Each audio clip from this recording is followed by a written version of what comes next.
This is the second attempt of me trying to make an adventure map. Today we're going to be making the Acid Lake segment, which is the idea that I had from the beginning, that we'd start off in this big cathedral church thing, which doesn't have an exterior. If you watched the first episode, you would know that. But the Acid Lakes, right, well, they're going to be as this big outdoor section, so there's going to be big rocky areas, so you won't be able to see this behemoth behind you, and a lot of it's going to be above ground too. I just need to find a way to block this out, and I don't really want to do it a million miles away.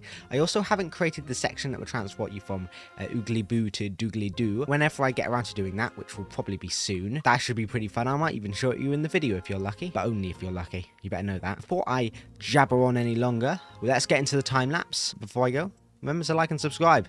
It helps the channel. Starting off with this build, we have to look at the shapes that I use for the environment. I used very basic shapes to start off.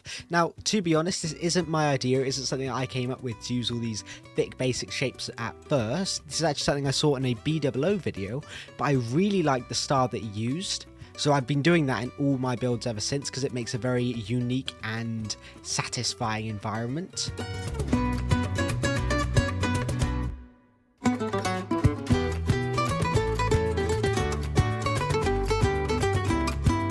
After I did this, right, I put all these numbers on the platforms, and that's basically where you're going to go from each platform. So 1 to 2 to 3 to 4, etc. And that helps me know where I'm going to put all the puzzles later on in the video, where I show you how I do that. And a lot of what I did here when I was building this was I was making the environment feel cohesive. That's why you've got loads of rocks all over the floor, and you've got all the smoothing out into the environment. We've got the terrain done. It looks really, really lovely, doesn't it? We've got this really cool acid lake design down here, which I'm going to talk about in a second. So this was actually a really fun thing to design.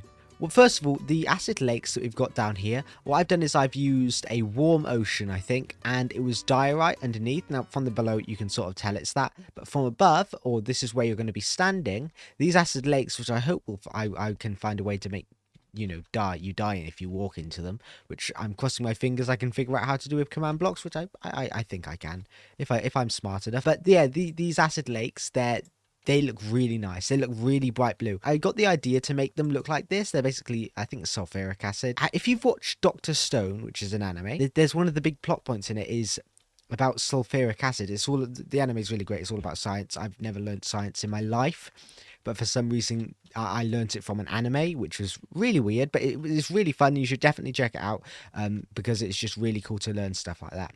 Anyways, this acid is based off how it's shown in the show, with this bright blue acid, which is probably what it looks like in real life, seeing how scientifically correct the show was. Either way, it looks really cool, and it's got this really cool design now, and this is exactly how I wanted this area to look. And for a second level, I think it's definitely bigger than the first one, which I'm glad about. And we've got all these different things are all going to be different puzzles and different levels. So it's going to be 1, 2, 3, 4, 5, 6, 7, 8, and then 9. And then there's going to be secrets and all sorts throughout it. But yeah, it looks really great so far. I just need to texture this up and do some more details. And we've got the first area, or at least the design of it, done. And then I can move on to the interesting part, which is all of the puzzles. But that I'll probably get onto that tomorrow, because puzzles, I'm not in a puzzle mood today. I'm in a building mood. Okay, and I've got it all textured now. I think it looks pretty cool, honestly. Let's look at this now. So basically what I've done here is in the darker areas, darker spots, I've just used tough lines. It's very basic texturing because I do want to do more details across here, and I don't know how that's going to look just yet. And obviously a lot of this will be hidden, so I'm not going to go too in detail with all the texturing. Now this area here, this is all going to be andesite on top, and that makes it so it's like much brighter on top. So when you're maybe not down here, but when you're in areas like this, you can sort of guess which areas you're supposed to go to and which areas you're not really supposed to go to. So the ones with darker on top, so let's say, where? Let's go down these. They don't really have anything on them. They're a lot darker on top. But this area over here is a lot lighter on top. So you can probably guess that the next area you have to go to is over here. So yeah, that's pretty cool. Now below this, I might also think about doing barriers or something so you can't jump down. I'm still trying to consider how I'm supposed to make it so you don't just go da da da da da. Oh, I wonder what's down here. Yeah, and then you can't get back up. But that's a problem for tomorrow's me, because I'm too lazy today. Okay, and we're done with the mossy segment and the walls around the edges. So what I've done while you were away is I worked on some pretty cool stuff. Mind the skin. I was doing a joke on the Terror SMB, which I still play. I do play sometimes on it, but I'm not making any more episodes. So I should laugh at you, but I'm afraid I'll lose viewers. What I've worked on since you were away were the walls and the moss. The moss, I want to talk about that in a moment, because I used Axiom in a different way, and I really love it. And I didn't realize I could use it in this way, but I'm really happy. So before I was doing Minecraft building, I was doing pixel art. I did a lot of pixel art. I was pretty decent at it, if I'm not going to praise myself too much. But as I got into pixel art, I got decent. So when I went into Minecraft building, it only makes sense that I'd specialize in texturing my builds to look as realistic and cool as possible. Anyways, while I was using Axiom, I clicked shift, I went onto the painter again. Usually I have it at like 1 and 1, and then I'd be painting like this, big strokes, then go in survival and go over it. But I didn't realize that I could just go 0, 0. And I'd be painting like I was painting on pixel art. So I've detailed this entire build of all the walls, and it didn't take too long, but I've just been going over areas like this where it needs to have a little more definement and going in with a darker brush. And suddenly that area sticks out a lot more, doesn't it? And it makes the rock formations look a lot cooler. And this, I just never thought of that before. So yeah, so that's why this area looks so good now. It only took me 2 days. Think of that of what you will, because it's still 2 days. I want to do a couple more mossy bits. Maybe add like a tree or two around here, and add some more livery and greenery, and just make it feel more alive still. Because this is, I mean, the water looks brilliant. The water looks fantastic. It gives that really bright colour. I need the areas and the places you're walking around to give that bright colour too. And then I'm going to do all the structures and all the puzzles on top. And hopefully I can do that today. If I can't, I've still got tomorrow. But if I can, that'll be great, because that would give me 2 days of editing rather than 1. I've done command block stuff now. Not any of the puzzles, but something else interesting. Look at this pool of water, right? If I sit in it, or pool of acid, you don't feel any damage. But if I go into survival, this now, I die. The command was actually pretty simple. I'll show you how you do it now. So basically the command here is just this. This basically checks if you're inside of Minecraft water, or if you're just water, you're inside of water block. Then you run the effect after that, which is it gives you harming it, instant damage, sorry.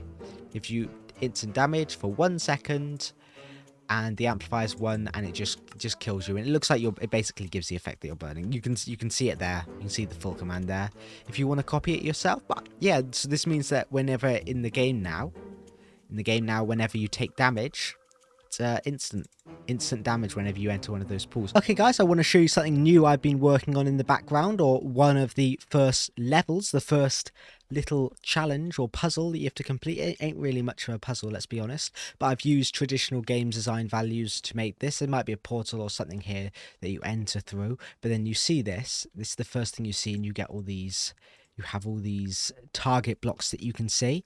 So we open it up, grab out our longbow, and then we go pop, pop, pop, pop, pop, pop, pop, pop. First strike, and then finally pop, pop, pop. 3 hours later. Pop, pop, pop, pop, pop.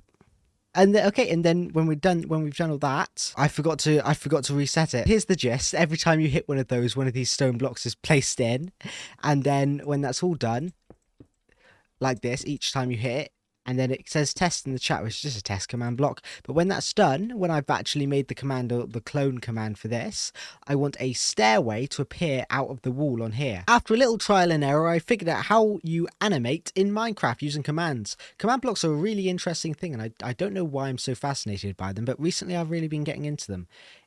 They're really fun. Anyways, before I went on a bit of a tangent just then, if I hit this... Okay, let's try that one more time. There we go. You see what I mean? Yeah, that's like really simple animation, because that's not done with pistons, even though it looks like it is, because that's supposed to look... Actually, I reckon I can just change that out. So what I've done is I've used the clone command for this, which is this command down here. It detects this area. It detects this area of blocks. And then it says, okay, you here, you're going to be all the way over here. I think I'm going to swap it out, actually, to have buttons on the front of these, so you can tell that's not done through pistons. I think though it looks pretty cool, and it's a pretty cool way to open up the area, because most of this will be done, all of this actually will be done through command blocks, and I want this whole build to be less redstone heavy, and just I want to do the feel. That's why you did the piston sound with it. It isn't just like it pushes out. You've got a piston sound which is done custom as well. This is it's quite a simple command block array that you have to do, but it's quite fun, and that's really cool. We've got our first challenge completed. You hit all 3 of these bullseyes or targets, and then it pushes out and gets you to the second level, which I'm not quite sure what the puzzle will be here yet. I've been working on redstone, and honestly, it's quite simple actually. Wait, that's not the catchphrase. It's quite simple, really. Anyways, these pushers over here, they use sonic mind waves to create magic spoons which jumpstart these hoppers into the correct thermonuclear direction. I mean, yeah. Now when we click the correct combination, which if I check my chat is 1374, 1374, nothing happens because I broke it, and I've been working on this for so long. I followed a tutorial and it's taken me like an hour, and at some point this broke, and I really don't know when. The tutorial's 4 years old, so there's a very good chance it just doesn't work in newer versions. Which this feeling that's resonating with me right now. It's something I used to feel in games design when I was coding, and it was horrible. It's horrible. No, that feeling of knowing, look at everything we've just made. It's so beautiful, isn't it? Except I know it doesn't work, which is very frustrating. Anyways, I think I'm going to have to try and do this with command blocks instead and try and repair my mountain, which I've very dug into. And I hope that I have the mental expertise to finish this. I am driving myself mad. Okay, and it's done. The command block stuff in here is finally done. It took a painstakingly long time, but yeah, it's finished. I'm happy with it. It looks really good. I'll just give you a little sneak peek here without trying to break anything. This is all very complicated, so I don't really know how to explain it. It took me a couple hours to do, but now when you put in the correct code, well, something's going to happen. Nothing's happening just yet, and that is because I've been working on this very diligently, and this has a puzzle behind it. This is a whole clue, and I'll quickly scroll through this book here now, and if you want to pause at any point, all the information needed to solve this puzzle is in this book, and you're going to get it at the beginning of the level, and I plan on writing more in this book too, so that later puzzles that you've solved here also will reference this book. If you've ever played Uncharted, you know what I'm talking about, where like you have a book in it, and oftentimes you're going through the book and looking at the history and the characters that it's symbolizing, and then you have to go back and you have to twist things and change things, and it's a really cool way of doing puzzles. Even the newest Five Nights at Freddy's game, Into the Pit, did that, and I really love that, and that's why I decided to do that here, because I really loved like doing puzzles that are built in storytelling. So this one's a puzzle that's built around the storytelling of this area. So that's really cool. Once we've completed this puzzle, over here, right over here, down by this wall, these two paths are going to connect. And this is what I'm going to do right now. And that's probably going to be the final thing that we do in this video. I'm very sorry, but this is, yeah, the video's ending soon. I'm very sorry. But this here will be the final thing we do in the video, because I have nearly run out of time, and tomorrow is my editing day. Yeah, I've been working on this all day. These couple of puzzles have taken me a really long time. So next week there might be a shorter video, because during the week I might be doing lots of puzzles on the thing. Maybe I'll do them Twitch streams. If you guys want to see me do Twitch streams of these puzzle making segments, put it in the comments below. Also, if you solve this puzzle here, put in the comments too. I want to see your comments. I want to see what people's ideas for this. I don't know if it's too difficult or not. So if you guys can solve it in the comments, then I'll know 100% that it's a good puzzle. But if you can't solve it, then I'll just have to make it easy or whatever. Okay, and we have our pathway animation complete. It is very cool. I'm very proud of this. I'm not going to lie. I think it's absolutely awesome. And now if we shoot this now, pow, and we look all the way back here. Yeah, you saw it close over there, didn't you? It looks really cool, doesn't it? Yeah, we finished it. We finished the bridge. This is the one thing I was really excited to do, so I'm glad we finally have it done. Anyways, that's about all I have for you today. Please like and subscribe. Please come back for other videos. Leave notifications on. Leave a comment wherever you can. And I'll see you next time. Bye-bye.